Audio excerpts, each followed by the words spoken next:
ನೋಡ್ತಾ ಹೋಗೋಣ. ರೇಣುಕಾಸ್ವಾಮಿ ಹತ್ಯೆ ಪ್ರಕರಣದಲ್ಲಿ ನಟ ದರ್ಶನ್ಗೆ ದೊಡ್ಡದೊಂದು ಸಂಕಷ್ಟ ಸ್ನೇಹಿತನಿಂದಲೇ ಶುರುವಾಗಿದೆ. ಕೊಲೆ ಪ್ರಕರಣದ 14ನೇ ಆರೋಪಿ ಪ್ರದೋಷ್ ಸಲ್ಲಿಸಿದಂತಹ ಮಾಫಿ ಸಾಕ್ಷಿ ಅರ್ಜಿಯನ್ನ ಬೆಂಗಳೂರಿನ 59ನೇ ಸಿಸಿಎಚ್ ಕೋರ್ಟ್ ಅಂಗೀಕರಿಸಿದೆ. ದರ್ಶನ್ ಹಾಗೂ ಪ್ರದೋಷ್ ಇವರಿಬ್ಬರು ಕೂಡ ಗಳಸ್ಯ ಕಂಠಸ್ಯ ಗೆಳೆಯರು. ಹೀಗಾಗಿಯೇ ರೇಣುಕಾಸ್ವಾಮಿ ಕೊಲೆಯಾದ ದಿನ ದರ್ಶನ್ ಬೆನ್ನಿಗೆ ನಿಂತಿದ್ದ ಪ್ರದೋಷ್ ದರ್ಶನ್ರನ್ನ ಸೇಫ್ ಮಾಡೋದಕ್ಕೆ ಹೋಗಿ 14ನೇ ಆರೋಪಿಯಾಗಿ ತಗಲಾಕೊಂಡಿದ್ದ. ಯಾವಾಗ ಕೊಲೆ ಕೇಸ್ ತನ್ನ ಕುತ್ತಿಗೆಗೆ ಬಂತು, ಅದಾದ ನಂತರ 1 ವರ್ಷಕ್ಕೂ ಹೆಚ್ಚು ಕಾಲ ಜೈಲಿನಲ್ಲೇ ಬಂಧಿಯಾಗಿ ಉಳಿಬೇಕಾಗಿತ್ತು. ಅದಾದ ನಂತರ ಸತ್ಯ ಹೇಳ್ತೀನಿ, ಮಾಫಿ ಸಾಕ್ಷಿಯಾಗಿ ಮಾಡಿ ಅಂತ 59ನೇ ಸೆಷನ್ಸ್ ಕೋರ್ಟ್ಗೆ ಅರ್ಜಿಯನ್ನು ಸಲ್ಲಿಸಿದ್ದ.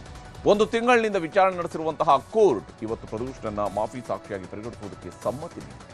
ಜೊತೆಗೆ ಪ್ರದೋಷ್ಗೆ 3 ಷರತ್ತುಗಳನ್ನು ವಿಧಿಸಿದೆ. ಟ್ರಯಲ್ನಲ್ಲಿ ಕೇಸ್ ಬಗ್ಗೆ ಸಂಪೂರ್ಣ ಮಾಹಿತಿಯನ್ನು ನೀಡಬೇಕು ಅನ್ನುವಂಥದ್ದು ಕೋರ್ಟ್ ಈಗ ಪ್ರದೋಷ್ಗೆ ನೀಡಿರುವ ಸೂಚನೆ. ಟ್ರಯಲ್ ಮುಗಿಯುವವರೆಗೂ ನ್ಯಾಯಾಂಗ ಬಂಧನದಲ್ಲಿ ಇರಬೇಕಾಗತ್ತೆ. ಅಂದರೆ ಈಗಲೇನು ಜೈಲಿನಿಂದ ಬಿಡುಗಡೆ ಸಿಗೋದಿಲ್ಲ ಅಥವಾ ಜಾಮೀನು ಸಿಗುವುದಿಲ್ಲ. ಸುಳ್ಳು ಮಾಹಿತಿ ನೀಡಿದರೆ ಮತ್ತೆ ಆರೋಪಿ ಸ್ಥಾನದಲ್ಲಿ ನಿಲ್ಲಿಸಲಾಗತ್ತೆ ಅಂತ ಕೂಡ ಆತನಿಗೆ ಹೇಳಲಾಗಿದೆ. ದರ್ಶನ್ ವಿರುದ್ಧ ಪ್ರದೋಷ್ ಮಾಫಿ ಸಾಕ್ಷಿ ಆಗಿದ್ದಾನೆ. ಕೋರ್ಟ್ ಕೂಡ ಸಮ್ಮತಿಯನ್ನು ನೀಡಿದೆ. ಹಾಗಾದ್ರೆ ಮುಂದಿನ ಪ್ರಕ್ರಿಯೆಗಳು ಏನು ಅನ್ನೋದನ್ನು ನಾವು ಗಮನಿಸಬೇಕು. ಯಾಕಂದ್ರೆ ದರ್ಶನ್ ಅಂಡ್ ಗ್ಯಾಂಗ್ ಈ ಕೇಸ್ನಲ್ಲಿ ಯಾವ ಸ್ವರೂಪದಲ್ಲಿ ಮುಂದುವರಿಯುತ್ತೆ ಈ ಪ್ರಕರಣ ಅನ್ನೋದನ್ನು ಗಮನಿಸಬೇಕು. ಪ್ರತಿಯೊಂದು ಪ್ರಕ್ರಿಯೆಗಳು ನ್ಯಾಯಾಧೀಶರ ಮುಂದೆಯೇ ನಡೆಯಲಿದೆ. ಕೋರ್ಟ್ನಲ್ಲಿ ಮೊದಲಿಗೆ ಆರೋಪಿ ಪ್ರದೋಷ್ ತನ್ನ ಹೇಳಿಕೆಯನ್ನು, ಅಂದರೆ ಸ್ವಯಂ ಪ್ರೇರಿತ ಹೇಳಿಕೆಯನ್ನು ದಾಖಲಿಸ್ತಾರೆ. ಘಟನೆಯ ಬಗ್ಗೆ ಪಿನ್ ಟು ಪಿನ್ ಮಾಹಿತಿಯನ್ನು, ಸಂಪೂರ್ಣ ಮಾಹಿತಿಯನ್ನು ಪ್ರದೋಷ್ ಕೋರ್ಟ್ಗೆ ಕೊಡಬೇಕಾಗತ್ತೆ. ಅಂದರೆ ಆತ ಅಲ್ಲಿ ಪ್ರೆಸೆಂಟ್ ಇದ್ದಂತಹ ಸಂದರ್ಭದಲ್ಲಿ ಆತನ ಕಣ್ಣೆದುರುಗಡೆ ನಡೆದಿರುವ ಪ್ರತಿಯೊಂದು ಘಟನೆಯ ಬಗ್ಗೆ ಆತ ಹೇಳಲೇಬೇಕಾಗುತ್ತೆ. ಆರೋಪಿ ಪ್ರದೋಷ್ನನ್ನ ಪ್ರಾಸಿಕ್ಯೂಷನ್ SPP ಅವರು ಕೂಡ ಪ್ರಶ್ನೆಗಳನ್ನು ಮಾಡ್ತಾರೆ. ಅವರು ಆತನಿಗೆ ಪಾಟಿ ಸವಾಲನ್ನು ಹಾಕ್ತಾರೆ. ನಂತರ ಆರೋಪಿಗಳ ಪರ ವಕೀಲರು ಕೂಡ ಪ್ರದೋಷ್ ಮರು ವಿಚಾರಣೆಯನ್ನು ನಡೆಸೋದಕ್ಕೆ ಅವಕಾಶಗಳು ಇರುತ್ತೆ. ಆತನ ಪಾಟಿ ಸವಾಲು ಮಾಡೋದಕ್ಕೆ ಅವ್ರಿಗೂ ಅವಕಾಶ ಇರುತ್ತೆ. ಎಲ್ಲ 16 ಆರೋಪಿಗಳ ಪರ ವಕೀಲರು ಕೂಡ ಕ್ರಾಸ್ ಎಕ್ಸಾಮಿನೇಷನ್ ಅನ್ನು ಮಾಡಬೇಕು.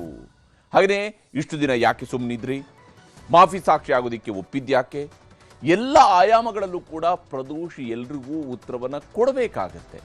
ಅದಾದ ಮೇಲೆ ಕೋರ್ಟ್ ಉಳಿದ ಸಾಕ್ಷಿಗಳ ವಿಚಾರಣೆಯನ್ನು ನಡೆಸಲಿದೆ. ಹೀಗೆ ಈ ಒಂದು ಪ್ರಕರಣ ಈಗ ದರ್ಶನ್ ಪಾಲಿಗೆ ಕಗ್ಗಂಟಾಗಿ ಪರಿಣಮಿಸುವುದು ಮಾತ್ರ ಸುಳ್ಳಲ್ಲ.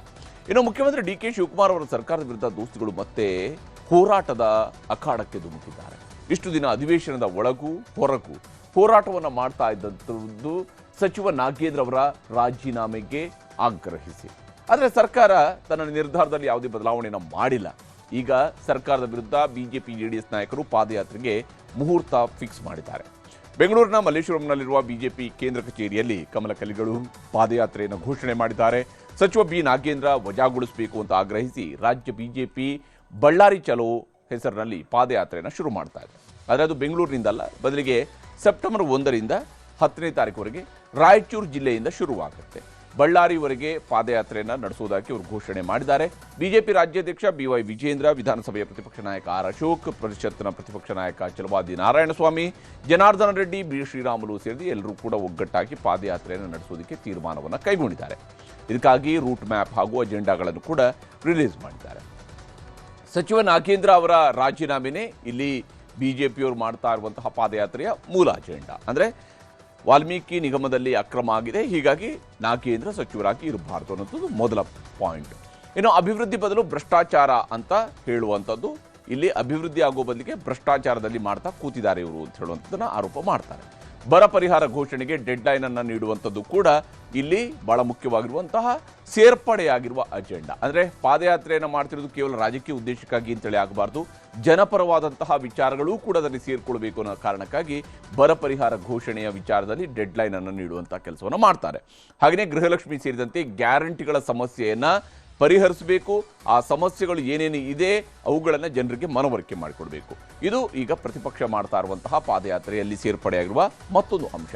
ಹಾಗೆಯೇ ರಾಜ್ಯದಲ್ಲಿ ಕಾನೂನು ಸುವ್ಯವಸ್ಥೆ ಹಳಿತಪ್ಪಿದೆ ಅನ್ನುವಂತಹ ಅಸ್ತ್ರವನ್ನು ಕೂಡ ಪ್ರಯೋಗ ಮಾಡ್ತಾರೆ. ಬೆಲೆ ಏರಿಕೆ, ನಿರುದ್ಯೋಗದ ಬಗ್ಗೆ ಜನರಿಗೆ ತಿಳಿಸುವಂತಹ ಕೆಲಸವನ್ನು ಕೂಡ ಪ್ರತಿಪಕ್ಷ BJP ಮಾಡಲಿದೆ.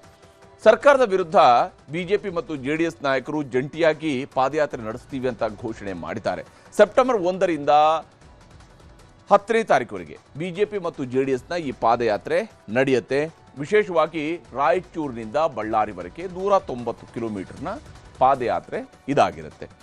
ಇದರಲ್ಲಿ 1ನೇ ದಿನ 21 ಕಿಲೋಮೀಟರ್ನ ನಡೆಸ್ತಾರೆ. ಅದು ಗುರುಗುಂಟದಿಂದ ಶುರುವಾಗುತ್ತೆ. ಗುರುಗುಂಟ ಟು ಲಿಂಗ್ಸುಗೂರು ತಾಲೂಕಿನಲ್ಲೇ ಶುರುವಾಗುವಂತಹ ಪಾದಯಾತ್ರೆ ಇದು. 2ನೇ ದಿನ 30 ಕಿಲೋಮೀಟರ್ ನಡೀತಾರೆ. ಲಿಂಗ್ಸುಗೂರಿನಿಂದ ಮಸ್ಕಿವರೆಗೆ ಟ್ರಾವೆಲ್ ಮಾಡ್ತಾರೆ.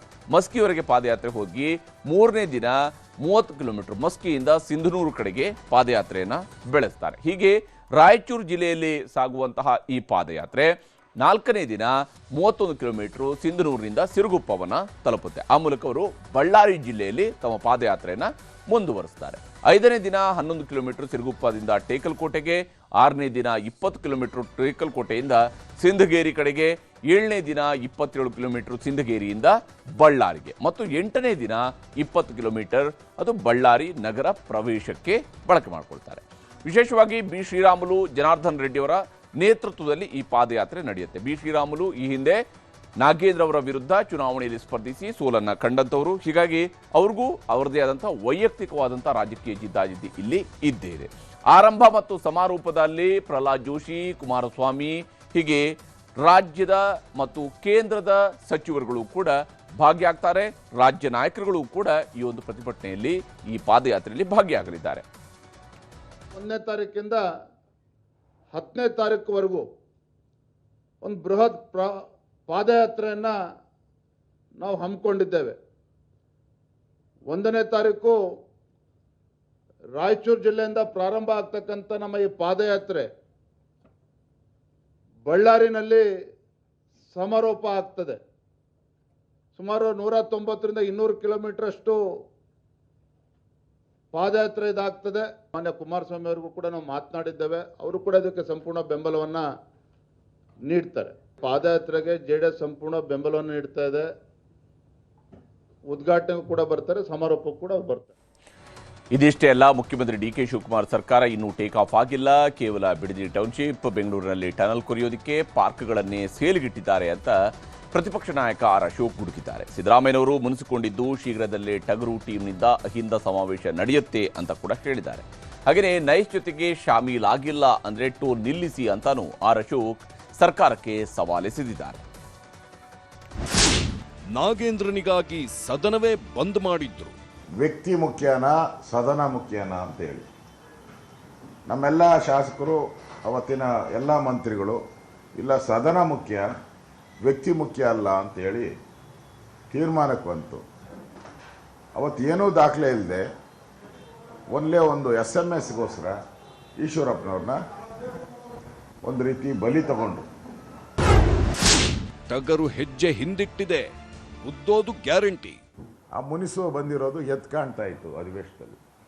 ಸಿದ್ದರಾಮಯ್ಯನವರ ಮುನಿಸು ಟಗರು ಅದು ಹಿಂದೆ 10 ಹೆಜ್ಜೆ ಹಿಂದಕ್ಕೆ ಹೋದರೆ ಅದೇನೋ ಕೇಳಂತೆ. ಅದು ಟಗರೇನ ಸೈಲೆಂಟ್ ಆಯಿತು ಅಂದರೆ ಅದು ಡೇಂಜರ್ ಅಂತೆ, ಅಂದರೆ ಗುದ್ದುತ್ತೈತೆ ಅಂತ ಅರ್ಥ ಅವ್ರ ಭಾಷೆಯಲ್ಲಿ. ಅದನ್ನು ಸಿದ್ದರಾಮಯ್ಯನವರು ಹೇಳಿದ್ದಾರೆ ಒಂದ್ಸರಿ. ಅವ್ರದ್ದೇ ಆದಂಥ ಒಂದು ಪಡೆಯನ್ನು ಕಟ್ತಾ ಇದ್ದಾರೆ. ಅದರ ಸಮಾವೇಶಗಳಿಗೂ ರೆಡಿ ಮಾಡ್ತಾ ಇದ್ದಾರೆ ಎಲ್ಲರೂ ಕೂಡ. ಟನಲ್ ಹೆಸರಲ್ಲಿ ಲಾಲ್ಬಾಗ್ಗೂ ಕನ್ನ. ಲಾಲ್ಬಾಗ್ ಅಂತ ಕರ್ನಾಟಕದಲ್ಲೇ ಲಾಲ್ಬಾಗ್ ಅಂದರೆ ಹೆಸರು ಕೇಳಿದವ್ರು ಯಾರೂ ಇಲ್ಲ ಅಂತ ಅನ್ಸ್ಕೊಂಡು ಅದಕ್ಕೆ ಕನ್ನ ಹಾಕಿದ್ದೀರಾ ಅಂದರೆ ನೀವೆಷ್ಟು ಜನದ್ರೋಹಿಗಳು ನೀವು. ಲಾಲ್ ಬಾಗ್ ಹೋಗಿದ ಮೇಲೆ ಮಾಲ್ಬಾಗ್ ಆಗತ್ತೆ. ಮಾಲ್ಬಾಗ್ ಲಾಲ್ ಹೋಯ್ತು, ಇನ್ನ ಮಾಲ್ಬಾಗ್. ಕಾಂಗ್ರೆಸ್ ಜೋಡೋಗೆ ಜನರ ತೆರಿಗೆ ಲೂಟಿ. 5,000 ಕೋಟಿನ ಜನಗಳಿಗೆ ಕೊಡಿಸ್ಬೇಕು ಅನ್ನೋ ತೀರ್ಮಾನವನ್ನು ನಾವು ಮಾಡಿದ್ವಿ ವಿಧಾನಸಭೆಯಲ್ಲಿ. ಕಾಂಗ್ರೆಸ್ ಅವರು ತಯಾರಿರಲಿಲ್ಲ. ಇದಕ್ಕೋಸ್ಕರ ನಾನೊಂದು ಸಮನ್ವಯ ಸಮಿತಿ ಮಾಡಿದೆ, ನಮ್ಮದು JDS. ನಾವು ಚರ್ಚೆ ಮಾಡೋ ಅಂಥದ್ದಕ್ಕೆ ತಯಾರಿದ್ರಿ ನಾವು.